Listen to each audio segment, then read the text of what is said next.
So here's my primary tubing. And this is very similar to what you're going to see in the hospital. It's got this piece, which is what fits in the Alaris pump. So I make a habit of always roller clamping down and clamping my tubing before I access my bag. And the reason why I do that is because you want to fill up the drip chamber some with IV fluids before you prime your tubing. Because if you don't, all of this fluid and a lot of air is going to go down through your tubing, and it's going to make it more difficult for you to get your line completely flushed. So you take the cap off of your IV, and there's a little line in the tubing that you have to poke through with this. Do not touch this. This is sharp, it will hurt you. But that everything is sterile. So I push in, and then I hang my bag up.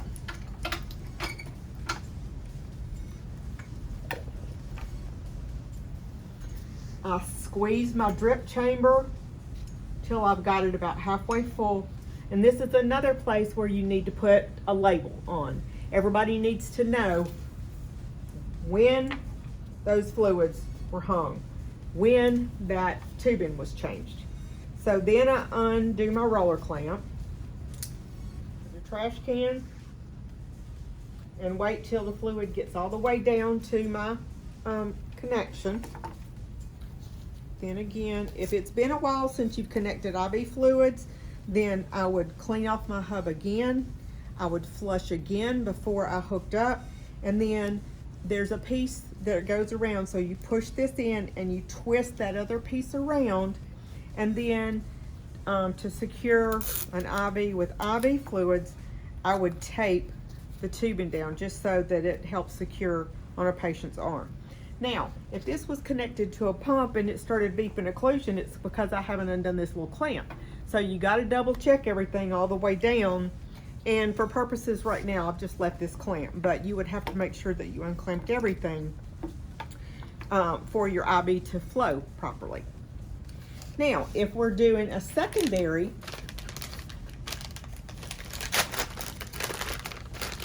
there is another piece of tube. There's a secondary tubing, and it will come with one of these hooks.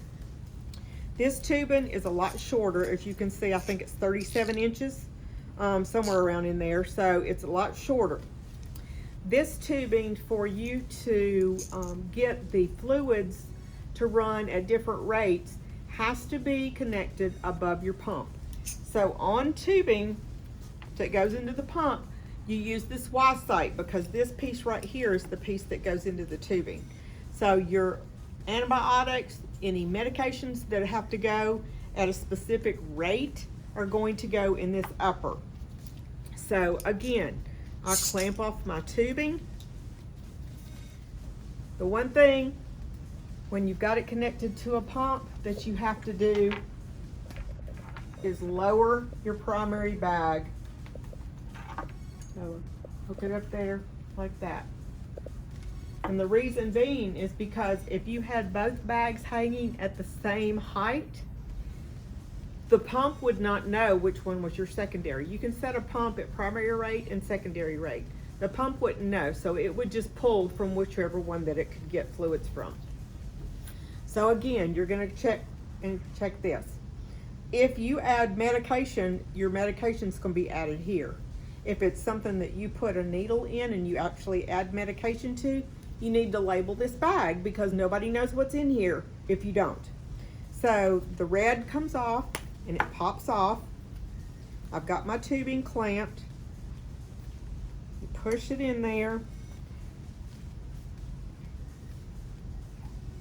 And then you clean off this hub. You push in. So this piece slides.